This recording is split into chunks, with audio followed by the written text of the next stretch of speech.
पाप और पुण्य के बीच फंसा व्यक्ति। घने जंगल के बीच एक विशाल वृक्ष था, जिसे गांव वाले धर्म वृक्ष कहते थे। कहा जाता था कि यह वृक्ष सैकड़ों साल पुराना है और इसे स्वयं देवताओं ने लगाया था। यह वृक्ष उन लोगों की कहानी जानता था जो पाप और पुण्य के बीच फंसे होते थे। गांव के बुजुर्ग कहते थे, अगर किसी ने इस वृक्ष के नीचे बैठकर अपनी कहानी सुनाई तो धर्म और अधर्म का फैसला खुद यह वृक्ष करता है।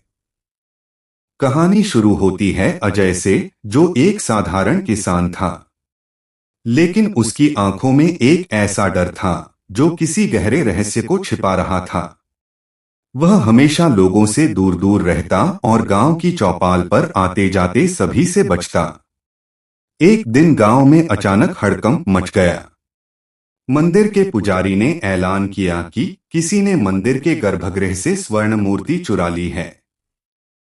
यह मूर्ति न केवल गांव की संपत्ति थी, बल्कि उसकी मान्यता थी कि यह मूर्ति गांव को हर विपत्ति से बचाती है।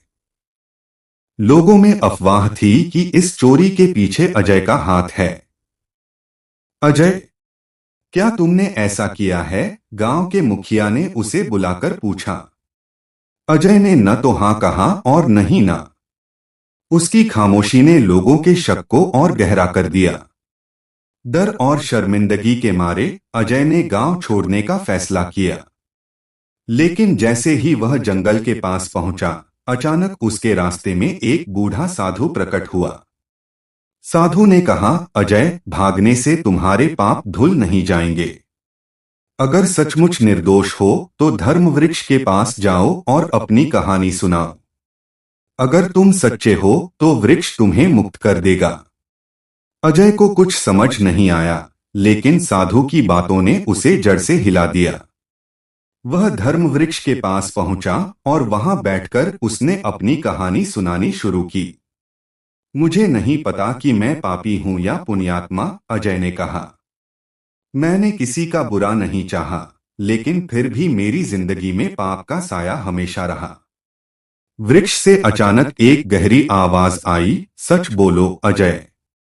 धर्म और अधर्म की तराजू पर तुम्हारे कर्मों का फैसला होगा। अजय ने कांपते हुए अपनी कहानी बताई।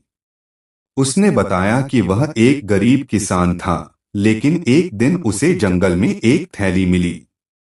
उस थैली में सोने के सिक्के थे। उसने वह थैली उठाई और घर ले आया।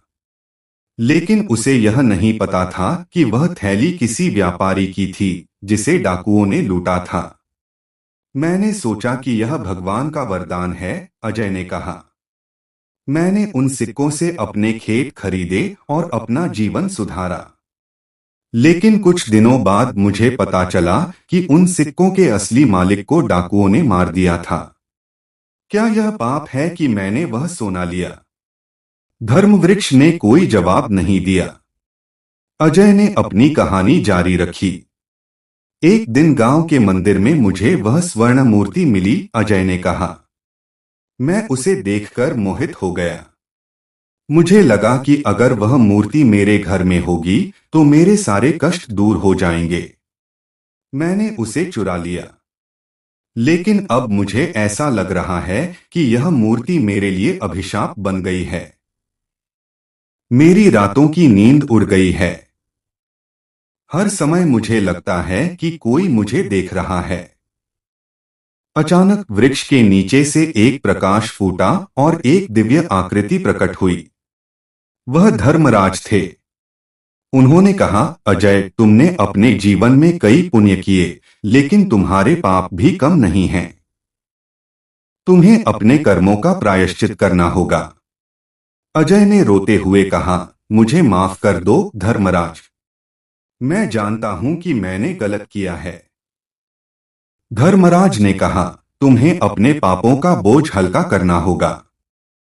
वह मूर्ति वापस मंदिर में रखो और गांव के लोगों से माफी मांगो। अजय ने ऐसा ही किया। उसने गांव के सामने अपने सारे पाप स्वीकार कर लिए।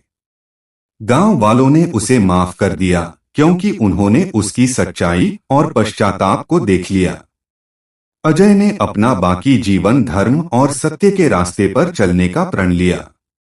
धर्म वृक्ष के नीचे से एक आवाज आई, पाप और पुण्य की तराजू का फैसला इंसान के कर्म करते समय ही हो जाता है, इसलिए हमेशा सच और धर्म के मार्ग पर चलो। इस कहानी से हमें यह सीख मिलती है कि इंसान को अपने पाप छिपाने के बजाय उनका प्रायश्चित करना चाहिए।